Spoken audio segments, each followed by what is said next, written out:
Hello guys, welcome to my YouTube channel the study point. Guys मैं अमित फिर से मैं अपने YouTube channel the study point पे क्लास 10 की जो निर्देशांक ज्यामिति चैप्टर है उसी का एक इम्पोर्टेंट फार्मूला को लेकर आया हूँ।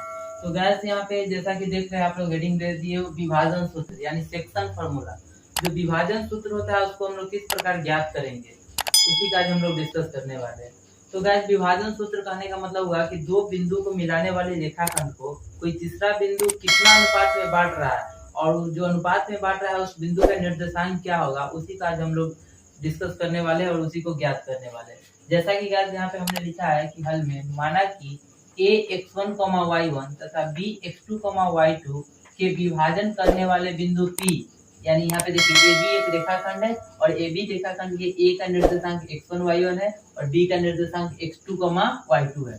तो गाइस यहाँ पे A हो गया x1 y1 और B हो गया x2 y2 के करने विभाजन करने वाले बिंदु P का निर्देशांक x, y है वो अनुपात m अनुपात n में विभाजित करती है। कहने का मतलब है कि रेखाखंड AB है और रेखाखंड AB में A का निर्देशांक x1, y1 दिया हुआ है और B का निर्देशांक x2, y2 दिया हुआ है। तो इस रेखाखंड को विभाजित करने वाला बिंदु P है जिसका निर्देशांक हम लोग मान लिए x, y है और उसको विभाजित करने वाला अनुपात कितना है m अनुपात n। तो उसी x और y का मान हम लोग किस प्रकार ज्ञात करेंगे, यानी जो विभाजन सूत्र है इसको विभाजित करने वाला जो बिंदु है उसका निर्देशांक हम लोग किस प्रकार ज्ञात करेंगे उसी का हम लोग डिस्कस करने वाले। तो जैसा कि गाइस इस फिगर में देख रहे हैं आप लोग कि यहाँ पे a जो था x1 y1, b क्या था x2 y2 और a और b को मिलाने से ab रेखाखंड बना है और उसको विभाजित करने वाला बिंदु p है और उसी p का निर्देशांक ज्ञात करना है, यानी p का निर्देशांक हम लोग यहाँ पे मान चुके हैं x और एक y। वैसे हम लोग को ज्ञात क्या करना है, ज्ञात करनी है p के निर्देशांक अर्थात x और y। जो विभाजित करने वाला जो बिंदु p है और p का निर्देशांक हम लोग x और y मान लिए और इसी x y का हमको मान ज्ञात करना है। तो गाइस यहाँ पे सबसे पहले हम लोग क्या किए, प्रमाण में प्रूफ में हम लोग लिखे है त्रिभुज PCA तथा त्रिभुज BDP में यहाँ पे दो त्रिभुज हम लोग बनाए हैं PCA, यानी इसके समानांतर एगो रेखाखंड यहाँ पे खींच लिए और इसके समानांतर रेखाखंड यहाँ पे खींच लिए। तो इससे हमको PCA एक त्रिभुज बना है और एक त्रिभुज बना है BDP। तो ये दोनों त्रिभुज में हम लोग चले हैं त्रिभुज PCA और त्रिभुज BDP में। तो यहाँ पे देखिए एंगल BDP यानी एंगल BDP ये वाला एंगल जो है और उसके बाद एंगल PCA दोनों बराबर है, यानी ये वाला एंगल दोनों एंगल क्या है बराबर है। किसके कारण बराबर है, समकोण से, यानी दोनों 90 डिग्री है इसलिए दोनों कोण क्या होगा बराबर होगा। उसके बाद लिखिए एंगल BPD यानी एंगल BPD की तरह जी एंगल BPD और एक एंगल लिखे हुए है PAC एंगल PAC, ये दोनों एंगल क्या होगा बराबर होगा संगत कोण से। दोनों एंगल को हम लोग संगत कोण से बराबर कर दिए। जब किसी दो त्रिभुज में दो कोण बराबर होती है आपस में, संगत दो कोण आपस में बराबर होती है तो तीसरा कोण ऑटोमेटिक बराबर होता है, इसलिए हम लोग यहाँ पे लिख दिए। इसलिए त्रिभुज PCA त्रिभुज BDP के क्या होगा समरूप होगा, या समरूप का सिंबल है समरूप होगा। समरूप किसके कारण होगा, डबल ए समरूपता कसौटी से, मतलब एंगल एंगल कसौटी से।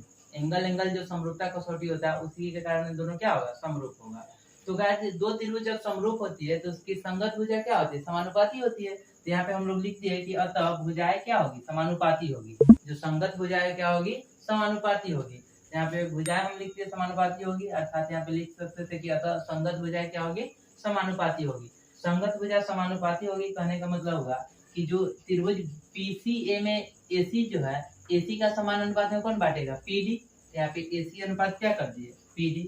फिर उसके बाद देखें यहाँ पे PC जो लंब है तो PC का अनुपात इसका लंब हो जाएगा तो PC अनुपात क्या हो जाएगा BD। और उसके बाद बचा हुआ AP, यहाँ पे AP इसका कर्ण है और इसका कर्ण है PB, तो AP के अनुपात में क्या हो जाएगा PB हो जाएगा। तो गाइस यहाँ पे हम लोग देखें कि भुजाएं जब समानुपाती है यानी संगत भुजा समानुपाती होगी तो यहाँ पे क्या लिखेंगे AC बटे PD is equal to PC बटे BD is equal to AP बटे PB, यानी AC जो है इसका आधार जो होगा इस आधार के समानुपात में बांटेगा और इसका जो लंब PC है इसके लंब BD के समानुपात में बांटेगा और इसका जो कर्ण AP है इसके कर्ण PB के समानुपात में विभाजित करेगा। जैसा कि क्या AC का मान हम लोग यहाँ पे निकाल चुके हैं, AC यही ना है। तो AC का मान हम लोग निकालने के लिए सबसे पहले यहाँ तक का दूरी हमको पता था x है और यहाँ तक का दूरी है x1। तो x में से x1 घटा लेंगे, पूरा बड़ा वाला दूरी में से छोटा वाला घटा लेंगे तो ये वाला मिल जाएगा x माइनस x1। उसी प्रकार ये पूरा बड़ा वाला दूरी था x2 और ये छोटा वाला दूरी है x, तो x2 में से x घटा लेंगे तो ये वाला दूरी मिल जाएगा छोटा वाला। तो तो ई है x2 माइनस एक्स, तो इसके सामने लंबवत समांतर भुजा भी क्या होगा x2 माइनस एक्स। यहाँ भी है x माइनस x1, इसलिए इसका समांतर भुजा भी क्या होगा x माइनस x1। तो गैस इस प्रकार से हम लोग इस सभी का मान निकाल लिए। तो यहाँ पे देखिए AC का मान किधर है, AC का मान हो गया x माइनस x1, यहाँ पे लिख दिए x माइनस x1, ये x1 है, सॉरी x माइनस x1 है, बट PD का मान देख लीजिए, PD का मान है x2 माइनस x, यहाँ पे लिख दिए x2 माइनस x। उसके बाद है PC का मान देख लीजिए, PC का मान है y माइनस y1, तो यहाँ पे रख दिए y माइनस y1। उसके बाद है BD, तो BD का मान वहाँ पे देख सकते हो कि क्या लिखा हुआ y2 माइनस y यहाँ पे पुट कर दिया। और AP का मान देख रहे हैं कि इसको कितना अनुपात में बांटा, m अनुपात n में, तो AC का मान हो गया m और AP का मान हो गया m और PB का मान कितना हो गया n, यहाँ पे दोनों का मान रख दिए हुए। तो गैस कहने का मतलब ये तीनों आपस में बराबर है, तो तीनों आपस में बराबर है, तो एक बार इसको इससे बराबर कर देंगे और एक बार इसको इससे बराबर कर देंगे। इसलिए नीचे लिखे अब x माइनस x1 बटे x2 minus x is equal to m upon n, मतलब पहला वाला टर्म को लास्ट वाले टर्म से बराबर किए और उसके बाद सेकेंड वाले टर्म को लास्ट वाले टर्म से बराबर किए। तो गैस यहाँ पे बाय क्रॉस गुना कीजिएगा, तो n में x से गुना करेंगे nx minus nx1 is equal to mx2 minus mx, by cross गुना किए, फिर माइनस mx था इधर आया है तो प्लस mx हो गया, और इधर mx2 था और माइनस nx1 है इधर आया तो प्लस nx1 हो जाएगा। इस दोनों में मिला है तो दोनों में x कॉमन दिखा, इसलिए x कॉमन निकाल दिए। x जब कॉमन निकालेंगे तो इसमें m बच जाएगा और इसमें n बच जाएगा, तो m प्लस n हो गया। इधर जैसे को ऐसे लिख दिए mx2 प्लस nx1। तो गैस हमको यहाँ पे x का मान निकालना था, इसलिए x को अकेले रहने दिए और m प्लस n इसके गुना में था, इसलिए m प्लस n को गुना है तो इधर कभी में जाएगा भाग में। तो यहाँ से हम लोग किसका मान निकालिए हुए, x का मान निकाल लिए, यानी हमको x और y का भी मान चाहिए। अब क्या किए कि फर्स्ट और लास्ट को बराबर किए, अब सेकेंड को और लास्ट को बराबर करेंगे। तो सेकेंड क्या है y minus y1 upon y2 minus y is equal to m upon n।